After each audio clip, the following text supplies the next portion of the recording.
जय हिंद, वंदे मातरम, भारत माता की जय। एलोपैथी की दवाइयां कैसे नुकसान करती हैं, कितना नुकसान करती हैं, इसकी हम राष्ट्र गौरव के अलग अलग अंकों में लगातार बात कर रहे हैं।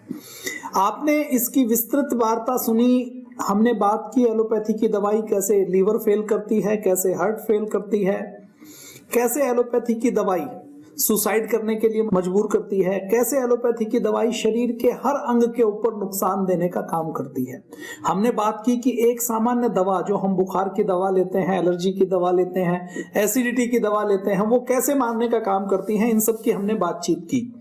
अब हम बात करते हैं ऐसी दवाओं की जो एंटीसाइकोटिक या एंटी डिप्रेसेंट दवाएं हैं, वो किस प्रकार से व्यक्ति की हत्या करने का काम करती हैं, किस प्रकार से मारती हैं, उसका एक एग्जांपल लेते हैं। रेमोक्सिप्राइड नाम का एक साल्ट खोजा गया, अंग्रेजी की एक दवा खोजी गई। एक बड़ी कंपनी है एस्ट्राजेनेका, जिसका नाम आपने सुना होगा, बहुत बड़ी फार्मा कंपनी है। 1990 में इसने रेमोक्सिप्राइड नाम के साल्ट से एक दवा बनाई और उस दवा को पूरे यूरोप में और यूके में इसको बेचना शुरू किया। रोक्जियम के नाम से ब्रांड बनाया गया, जिसके अंदर रेमोक्सिप्राइड नाम का साल्ट था, और ये कहा गया डॉक्टरों के माध्यम से कि ये दवा सिजोफ्रेनिया के लिए, या जिनको एक्यूट मेनिया है, तीव्र उन्माद है, उनके लिए रामबाण काम करती है, उसका ये बहुत अच्छा उपचार है। रिसर्च की रिपोर्ट बनाई गई कि ये दवा ऐसे बीमारियों को ठीक करती है और इसका कोई साइड इफेक्ट नहीं है। इसका अलग अलग तरीके से ट्रायल किया गया कि इसका कोई नुकसान नहीं है। उसके बाद जब 4 साल तक ये दवा बेची गई, तो 4 साल तक दवा बेचने के बाद ये पाया गया कि जिन लोगों ने ये दवा ली, उन लोगों में से एक बड़ी संख्या में लोगों को एप्लास्टिक एनीमिया हो गया। अब ये एप्लास्टिक एनीमिया क्या है कि हमारी शरीर के अंदर जो आरबीसी हैं, हमारे खून के अंदर जो रेड ब्लड सेल्स हैं, जो लाल रक्त कणिकाएं हैं, जो ऑक्सीजन को कैरी करने का काम करती हैं, वो लाल रक्त कणिकाएं या तो अपने बोन मैरो में बनते हैं। जब ये लाल रक्त कणिकाएं बनती कम है और मरती ज्यादा हैं, तो शरीर के अंदर खून की कमी हो जाती है, जिसको ये कहा जाता है कि इसको एनीमिया हो गया। अब ये जब ये खून की कमी हो जाती है तो सबसे पहले चक्कर आते हैं, कमजोरी महसूस होती है, सिर दर्द होता है, थकान हो जाती है, काम नहीं कर पाते, एनर्जी का लेवल बिल्कुल घट जाता है, संक्रमण बार बार होना शुरू हो जाता है, इम्यूनिटी कमजोर हो जाती है, कहीं नाक से, कहीं मुंह से या म्यूकस मेम्ब्रान से कहीं से एक बार ब्लड लॉस होना शुरू हुआ तो ब्लड लगातार बहता रहता है और व्यक्ति को बुखार होता है, सिर दर्द होता है, लीवर एनलार्ज हो जाता है। तो शरीर के अंदर ये जब सारे अंगों के ऊपर दुष्प्रभाव पड़ता है तो व्यक्ति की मौत भी हो जाती है।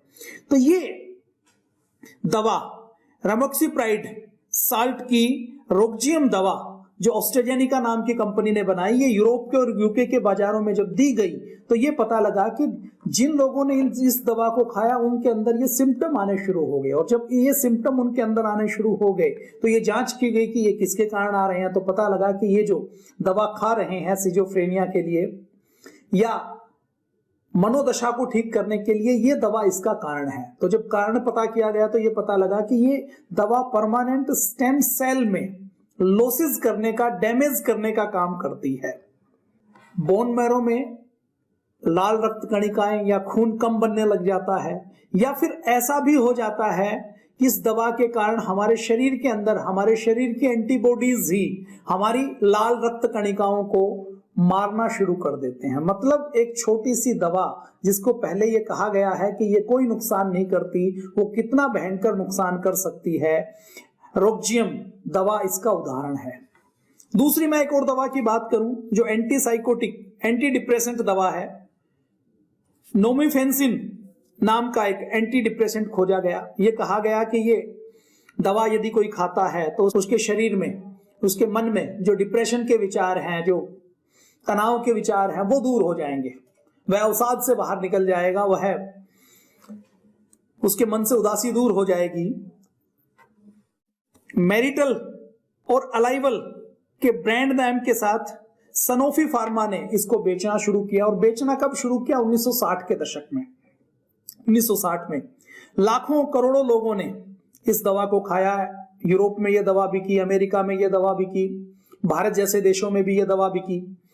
और जब इस दवा को लोगों ने खाना शुरू किया तो यह पता लगा कि जो व्यक्ति इस दवा को खाता है उसके अंदर भी ब्लड लॉस हो जाता है, लीवर एनलार्ज हो जाता है, आरबीसी कम हो जाती हैं, चक्कर आने शुरू हो जाते हैं, थकान होती है, बुखार हो जाता है, कोई इन्फेक्शन हो जाए तो वो ठीक नहीं होता, पीलिया हो जाता है, पेशाब करने का जो हमारा एक्सट्रैक्टिव सिस्टम है वो गड़बड़ हो जाता है, पेट दर्द होता है, हार्ट बीट बढ़ जाती है, लीवर ज्यादा एनलार्ज होकर और एक दिन व्यक्ति मर जाता है। जब ऐसे केसेस आने शुरू हुए तो इसकी जांच की गई तो एफडीए ने यह पाया कि ये जो दवा जो केवल डिप्रेशन को, उदासी को दूर करने के नाम पर बेची जाती है, इससे डिप्रेशन दूर होता है या नहीं होता इस बात की कोई गारंटी नहीं है ये दवा, लेकिन एक बड़ा काम करने का, बड़ा नुकसान करने का काम करती है। इस दवा के कारण हेमोलिटिक एनीमिया हो जाता है, मतलब शरीर के अंदर परमानेंट हमारे खून के अंदर आरबीसी बनना बंद हो जाती हैं या कम हो जाती हैं और शरीर बीमारियों से लड़ नहीं पाता, और बीमारियों से लड़ने की बात छोड़ दीजिए, शरीर खुद जीवित नहीं रह पाता और व्यक्ति मर जाता है। आप कल्पना कीजिए 1960 में जो दवा लॉन्च की गई 1992 तक लगातार बिकती रही। 20 मार्च 1992 को जब बहुत अधिक संख्या में लोगों को नुकसान होना शुरू हुआ तो इस दवा कंपनी को, फार्मा कंपनी को आदेश मिला कि ये वो दवा वापस ले ले। मतलब 30 साल तक, 40 साल तक जो दवा बेची जाती है वो उसके कितने नुकसान है, क्या क्या नुकसान है, इसका पता बहुत बाद में चलता है। कैसी गंभीर बीमारियां ये दवाइयां कर सकती हैं। और दवाई भी कौन सी दवा? सामान्य बुखार और सिरदर्द की दवा। आपने एनाल्जीन नाम की एक दवा का नाम सुना होगा जो भारत में खूब बिकती थी और एक दिन नहीं बिकी, लगभग 40-50 सालों से। हमने जो 1980 और 90 के दशक में देखा कि पड़ोस में किसी को सिर दर्द हुआ तो वो तुरंत कहता था कि एनाल्जीन ले आओ, नवल्जीन ले आओ, और पास के किसी पंसारी की दुकान पर भी वो दवा मिल जाती थी। उसके लिए किसी डॉक्टर के पर्चे की आवश्यकता नहीं होती थी और गांव का अनपढ़ व्यक्ति जिसको कुछ नहीं पता वो भी जानता था कि एनाल्जीन खा लूंगा तो सिरदर्द दूर हो जाएगा, बुखार है तो एनाल्जीन खा लिया, थकान है तो एनाल्जीन खा ली, चक्कर आ रहे हैं तो एनाल्जीन खा ली, काम ज्यादा हो गया तो एनाल्जीन खा ली, मौसमी बुखार हुआ, वायरल हुआ तो एनाल्जीन खा लिया। ऐसे लोगों ने एनाल्जीन खाई है। और ये एनाल्जीन सामान्य बुखार की दवा कितनी गंभीर बीमारी कर सकती है इसका आप सोच भी नहीं सकते। एक बीमारी होती है, आपने नाम नहीं सुना होगा, मैंने भी ये रिसर्च करने से पहले उसका नाम नहीं सुना था, एग्रानुलोसाइटोसिस। ये बीमारी कितनी खतरनाक है, इस बीमारी का अंदाजा आप लगा लीजिए कि ये बीमारी पीढ़ियों में या तो जेनेटिकली होती है। मतलब जेनेटिकली बीमारियां वो बीमारी होती हैं जो वो बहुत कॉम्प्लिकेटेड होती हैं। ऐसे चलते चलते सर्दी, खांसी, जुकाम ये जेनेटिक बीमारियां कभी नहीं मानी जाती। जेनेटिक बीमारियां मतलब ऐसी कोई खराबी जो हमारे जीन्स में, हमारे डीएनए में आ जाए और डीएनए और जीन्स में हमारी कैरी होकर अगली पीढ़ी को ट्रांसफर हो जाए, ऐसी बीमारियों को जेनेटिक बीमारियां या आनुवांशिक बीमारियां कहते हैं। तो ये एग्रानुलोसाइटोसिस क्या है, ये ज्यादातर जेनेटिक कारणों से होती थी ऐसा माना जाता था। लेकिन अभी यदि हम बात करें 1996 में जब ये एलोपैथी आई तो ये पता लगा, एक रिसर्च की तो ये पाया कि 70% जो आज एग्रानुलोसाइटोसिस हो रहा है वो एलोपैथी की दवाओं से हो रहा है। ये बीमारी क्या है?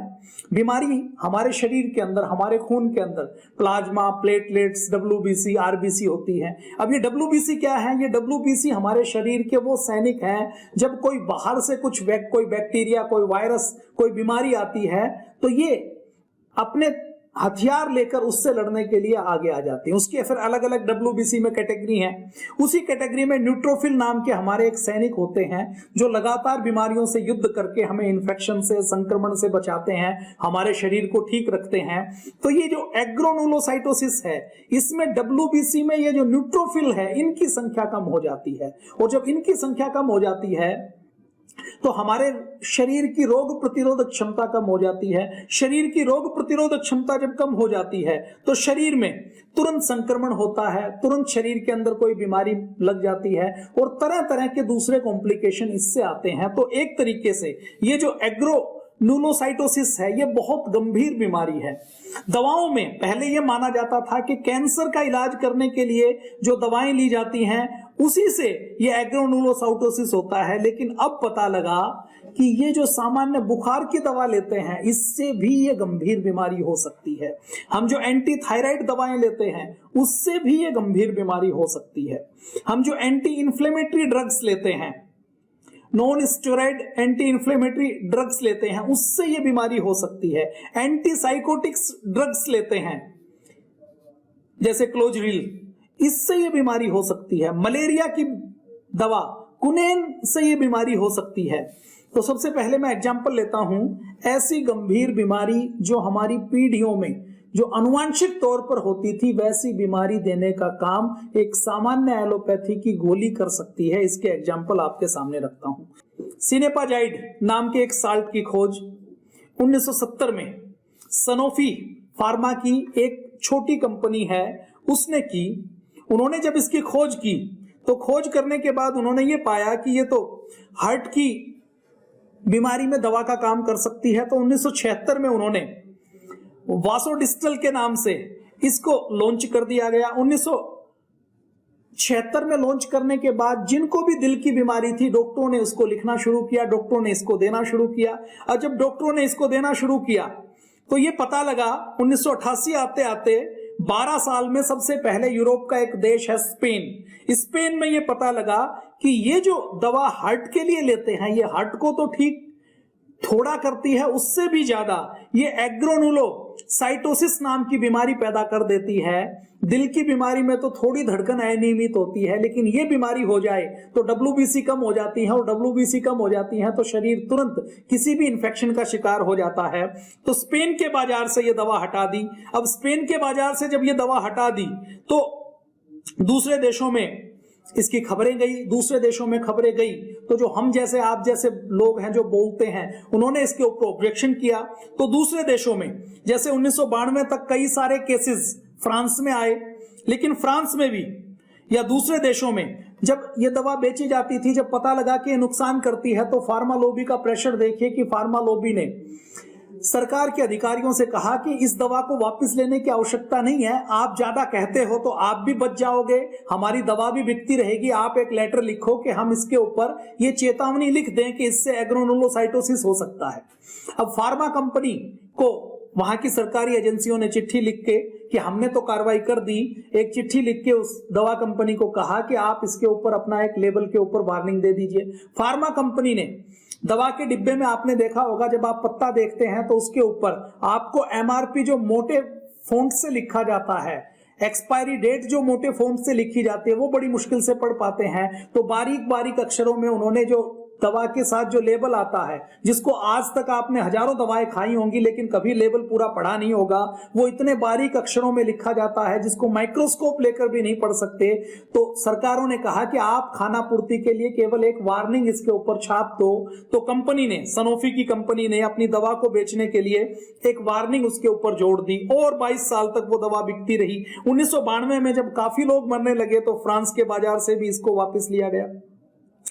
जापान में यह दवा फिर लगातार डायची नाम की जापान की जो फार्मा कंपनी है उसने ब्रेंडल के नाम से डिमेंशिया के इलाज के लिए बेची जाती रही। मतलब एक दवा एक देश में हार्ट के इलाज के नाम से बेची जाती है, दूसरे देश में वो डिमेंशिया के इलाज के नाम से बेची जाती है। खैर जापान में यह दवा बेची जाती रही। 1999 तक जापान में यह दवा बेची जाती रही। फार्मा कंपनियों का आप होल्ड देखिए, 1999 में दूसरे देशों में बंद है, जापान में फिर भी दी जा रही है। और जापान में देने के बाद 1999 में जब पता लगा कि इससे तो एग्रोनुलोसाइटोसिस होता है जो गंभीर जेनेटिक बीमारी होती है, तो इसको पूरी दुनिया की दवाइयों से वापस लिया गया। मतलब एक दवा 1976 से लेकर 1999 तक लगातार 24 साल तक बेची जाती रही। और फार्मा कंपनियों का षड्यंत्र देखिए, स्पेन में 1988 में बैन कर दी गई, लेकिन 1988 में बैन के 12 साल बाद तक जापान जैसे देश में, फ्रांस जैसे देश में ये दवा बिकती रही। और ये जो फार्मा कंपनी है ये इतनी ताकतवर है कि ये हर देश की सरकार को अपने शिकंजे में ले लेती हैं। अब आगे मैं आपके सामने एक और एग्जांपल रखता हूं। इसी दवा की ओर मैं बात करूं तो चीन में सुहाना फार्मा ने इसको इंजेक्शन के रूप में 2002 में लॉन्च किया। मतलब फ्रांस में बंद हो चुकी, स्पेन में बंद हो चुकी, जापान में बंद हो चुकी, लेकिन फिर भी फार्मा कंपनी का दबाव देखिए कि हमारी एक दवा है, इससे कोई मरे तो मरे, हमें कोई चिंता नहीं है, हमें तो इसको बेचकर प्रॉफिट कमाना है। तो चीन की सुहाना फार्मेसी ने इसको 2002 में इंजेक्शन के रूप में लॉन्च कर दिया गया। इंजेक्शन के रूप में लॉन्च करने के बाद 2010 तक चीन में ये सबसे ज्यादा बिकने वाली दवा बन गई। 2010 में केवल 3 महीनों में 1100 करोड़ की दवा ये बेची गई।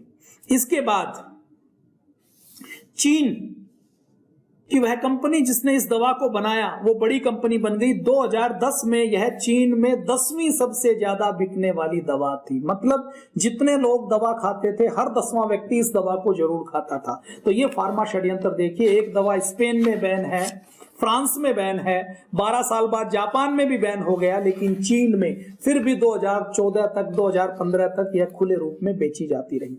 अब हम बात करते हैं सामान्य बुखार की।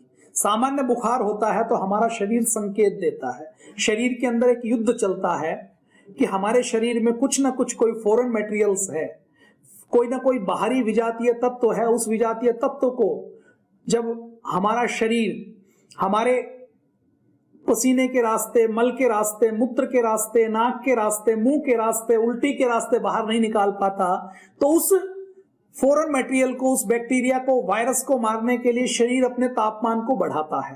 तापमान को बढ़ाकर पूरी ताकत के साथ हमारे शरीर की जीवनी शक्ति रोग को, दोष को, विकार को, बीमारी को, डिजीज को बाहर धकेलने की कोशिश करती है। और हम एलोपैथी की बात करें तो एलोपैथी कहती है कि ये जो शरीर के अंदर सायरन बजा है ना कि खतरा है और हमें लड़ना है, उस सायरन को ही बंद कर दिया जाए, उस सायरन को मिटा दिया जाए। तो एलोपैथी की दवाएं उस बुखार को कृत्रिम तरीके से उतारने का काम करती हैं। सामान्य तौर पर आप और हम ये मानते हैं कि हमने बुखार को कम करने की, दर्द को कम करने की, सूजन को कम करने की कोई दवा ली तो उसका कोई साइड इफेक्ट नहीं होगा। लेकिन डिपिरोन नाम का एक साल्ट है, मेटामाइजोल के नाम से भी जिसको जाना जाता है, इसको दर्द के लिए, बुखार के लिए माना गया कि ये बहुत काम करता है। तो 1922 में जर्मनी की एक कंपनी ने इसको पेटेंट करवा लिया और नोवल्जीन के नाम से इसकी टेबलेट लॉन्च की गई। कब लॉन्च की गई? आज से 100 साल पहले, 1922 में। आज 2023 चल रहा है। इसको खूब बेचा गया। रूस में इसको एनाल्जीन के नाम से बेचा गया, रोमानिया में इसको एल्गोकाल्मिन के नाम से बेचा गया, इजराइल में इसको ओप्टाल्जिन के नाम से बेचा गया। पूरी दुनिया में इस साल्ट को, डिपिरोन को, बुखार और दर्द का रामबाण इलाज बताकर 1922 से प्रचारित और प्रसारित करना शुरू किया। और ये नहीं कहा कि इसका कोई साइड इफेक्ट है, ये कहा कि ये तो बहुत अच्छी दवा है और इसको पंसारी की दुकान से भी बेचा जा सकता है, ओवर द काउंटर भी बेचा जा सकता है। और किसी व्यक्ति को ये दवा खाने के लिए किसी डॉक्टर से लिखवाने की जरूरत नहीं है। व्यक्ति जाए अपने नजदीक की दुकान पर जाकर 5 रुपए दे, 10 रुपए दे, उसमें 50 पैसे की, 1 रुपए की ये टेबलेट ले और बुखार और सिर दर्द है तो खा ले और खाकर अपने आप को ठीक कर ले। अब ये सामान्य बुखार की दवा कितनी हानि कर सकती है, उसका सबसे बड़ा एग्जाम्पल ये साल्ट है। एनाल्जीन के नाम से भारत में खूब बेची जाती थी। अभी 2015 में भारत में इसको बैन किया गया था। 1922 से लगातार ये पूरी दुनिया में ये बेची जाती रही। और जब पूरी दुनिया में इसको बेचा गया तो भारत में तो, क्योंकि भारत में तो आबादी बहुत ज्यादा है, कोई रिसर्च नहीं, कोई स्टडी नहीं, बुखार की किसी ने गोली खाई और उसको कोई गंभीर बीमारी हो भी गई तो कोई लिंक करने के लिए कोई सिस्टम नहीं है। दूसरे देशों में, यूरोप के देशों में ये पाया गया कि ये दवा एग्रोनाइलोसाइटोसिस नाम का ये बीमारी पैदा करने का काम करती है, WBC कम करने का काम करती है। और साथ ही पाया गया कि ये दवा हार्ट और किडनी के ऊपर भी दुष्प्रभाव डालती है। किडनी और हार्ट के लिए ये जहर का काम करती है, टॉक्सिक इफेक्ट करती है। तो डिपिरोन को स्वीडन में 1974 में बैन कर दिया गया। स्वीडन एक छोटा सा देश है लेकिन बहुत प्रोग्रेसिव देश है। वहां पर लोगों के हित में निर्णय लिए जाते हैं और बहुत विकसित देशों में, ऊपर वाले जो 10 विकसित देश हैं उसमें स्वीडन का नाम आता है। 1977 में जब अमेरिका को पता लगा, काफी सारे केसेस आए, तो अमेरिका में इसको बैन कर दिया गया। भारत में इसको 2013 में बैन कर दिया गया। पाकिस्तान में 2006 में बैन कर दिया गया। ब्राजील में ये दवा 2016 तक बिकती रही। और कितनी बिकती रही कि 4,88,000 किलो दवा ब्राजील के लोग 2016 में खा गए। 2018 में स्पेन में ये दवा जब काफी लोग मारे गए तो लोगों ने, जब वैज्ञानिकों ने पता लगाने की कोशिश की कि लोगों की डेथ क्यों हुई, तो ये पता लगा कि ये जो बुखार की और दर्द की दवा खाते हैं, छोटी सी टेबलेट 500 मिलीग्राम की, मतलब आधे ग्राम की टेबलेट यदि कोई व्यक्ति खाता है तो उसको ये गंभीर बीमारी हो सकती है। तो स्पेन में जब लोगों की मौत हुई और मौत होने के बाद जब पता लगा कि ये जो एनाल्जीन नवल्जीन है इसके साइड इफेक्ट से लोग मारे गए हैं, तो इसके ऊपर स्पेन में भी 2018 में बैन लगाया गया। ये एक एग्जाम्पल है कि कैसे 100 सालों तक एक एलोपैथी की दवा जिसके गंभीर नुकसान है वो बिना किसी रोक टोक के पूरी दुनिया में बेची जा सकती है और पूरी दुनिया में कोई तंत्र नहीं है जो उसका अवलोकन करे। तो ये सबसे बड़ा उदाहरण है कि 100 सालों तक एक झूठ प्रचारित प्रसारित किया जा सकता है। 100 सालों तक फार्मा कंपनी आपको मारने के लिए जहर बेच सकती हैं, आपको जहर खिला सकती हैं और उस जहर के ऊपर प्रमाणिक तरीके से ये लिख सकती है कि ये तो दवा है। दवा को जहर बनाकर बेचने का काम केवल फार्मा माफिया कर सकता है। आगे बुखार और सूजन के लिए जो एग्रानुलोसाइटोसिस का कारण बनी 1884 में, आज से लगभग 125 साल पहले 1884 में एमिनोफेनाजोल के नाम से एक साल्ट को खोजा गया। यह पता लगाया गया कि इस साल्ट को लिया गया तो बुखार और सूजन को कम करने का काम करता है। एमिनोफेनाजोल को जब 1884 में फ्रेडरिक स्टोलेज और लुडविग नार ने इसको जब खोजा तो 1897 में इसको जर्मनी की एक कंपनी ने पायरामाइडोन के नाम से एक एनाल्जीन नवल्जीन जैसी टेबलेट के रूप में कि ये बुखार कम करने का काम करती है, सूजन कम करने का काम करती है, दर्द को दूर करने का काम करती है, इसको बेचना शुरू किया। और केवल जर्मनी में नहीं बिकी है, पूरी दुनिया में इसको बेचना शुरू किया कि बुखार की ये रामबाण दवा है, जैसे एनाल्जीन और नवल्जीन को बेचा गया। तो 125 सालों तक ये दवा बिकती रही। 1999 में जब ये एमिनोफेनाजोन कि अलग अलग ब्रांड नाम से जो पूरी दुनिया में बेचे गए, जब इसके बारे में ये पता लगा कि ये एमिनोफेनाजोल तो लोगों के शरीर में एग्रानुलोसाइटोसिस जैसी गंभीर बीमारी पैदा करने का कारण बनती है, तो सबसे पहले 1999 में एफडीए ने इसके ऊपर बैन लगाया। लेकिन एफडीए के बैन लगाने से पहले भी 115 सालों तक बुखार के नाम पर यह गंभीर साइड इफेक्ट वाली दवा बिकती रही। मतलब मैं इसको यूं कहूं कि फार्मा माफिया के षड्यंत्र से दवा के नाम पर जहर बिकता रहे तो कोई अतिशयोक्ति नहीं हुई। तो सबसे पहले 1999 में एफडीए ने अमेरिका में इसको ऊपर बैन लगाया, उसके बाद फ्रांस ने, थाईलैंड ने, भारत ने, जापान ने इसके ऊपर बैन लगाया। लेकिन आज भी कुछ ऐसे देश हैं अफ्रीका के या दूसरे जहां पर ये फार्मा माफिया लोगों को गिनी पिग समझते हुए उनके ऊपर टेस्टिंग ट्रायल करते हुए, उनके ऊपर प्रयोग करते हुए, उनसे लाभ कमाते हुए ऐसी हानिकारक दवाएं बेचने का काम करते हैं। अब अगर मैं और आगे चलूं और आगे की मैं बात करूं तो ऐसी एक नहीं हजारों लाखों दवाएं हैं जो पहले बनाई जा चुकी, 100 साल तक, 30 साल तक, 20 साल तक, 10 साल तक ये कहकर बेची जाती रही कि इसके तो बहुत फायदे हैं, इसके किसी प्रकार के साइड इफेक्ट नहीं है, हमने तो इसका ट्रायल कर लिया। और कमाल की बात देखिए, एक दवा का ट्रायल यदि अमेरिका में होता है 100-200 आदमियों के ऊपर, तो उस दवा के तात्कालिक परिणाम को ही सब कुछ मानकर पूरी दुनिया के 800 करोड़ लोगों के ऊपर वो परिणाम थोप दिए जाते हैं। लेकिन जब साइड इफेक्ट की बात आती है तो साइड इफेक्ट अगर अमेरिका में हो तो फार्मा कंपनी कहती है कि अमेरिका में साइड इफेक्ट हुए हैं, स्पेन में तो नहीं हुए ना, जापान में तो नहीं हुए ना, जर्मनी में तो नहीं हुए ना। तो साइड इफेक्ट की जब बात होती है तो उसको पूरी दुनिया में, पूरे देश में स्वीकार नहीं किया जाता। तो बड़ा षड्यंत्र चल रहा है फार्मा लॉबी का। एलोपैथी की जो दवा हम खाते हैं वो छोटी सी दवा, आप ये मत सोचिए कि ये छोटी सी दवा कोई नुकसान नहीं करेगी, ये हमारे पेशाब के रास्ते, हमारे मलमूत्र के रास्ते निकल जाएगी और इसको सब खाते हैं तो मैं भी खा लूं। देखिए, ये फार्मा लॉबी का षड्यंत्र है। फार्मा लॉबी की एलोपैथी की दवा जो आज लॉन्च हुई है वो 10 साल में, 20 साल में, 5 साल में, 50 साल में, 100 साल में, 125 साल में उसके ऊपर बैन जरूर लगता है, क्योंकि उसके साइड इफेक्ट के जब दवा बनाते हैं तो उस समय पता नहीं लगता, 50 साल बाद, 100 साल बाद वो साइड इफेक्ट का पता लगता है।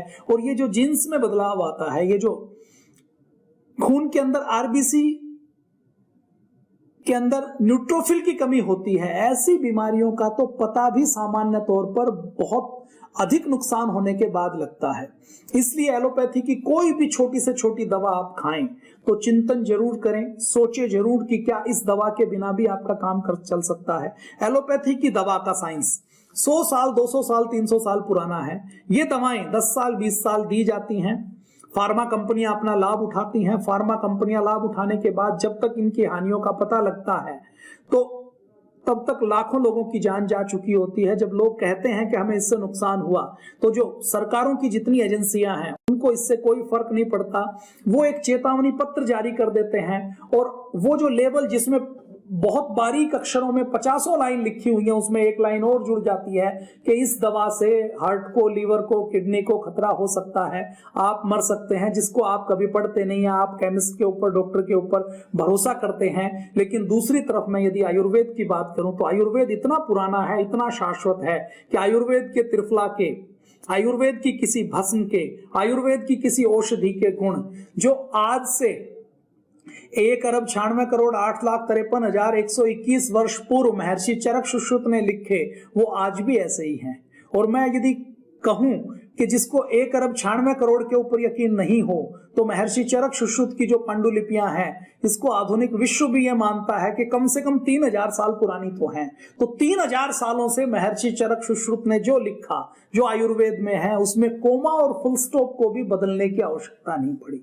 जो लाभ आंवला के, एलोवेरा के, मेथी के, हल्दी के 1000 साल पहले थे वो आज भी हैं और इसमें किसी भी प्रकार का कोई साइड इफेक्ट नहीं है। और ये जो दवाएं हैं ये तो निर्धारित मात्रा में साइड इफेक्ट करते हैं।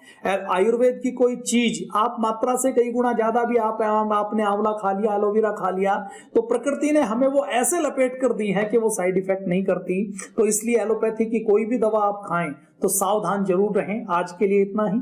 जय हिंद, वंदे मातरम, भारत माता की जय।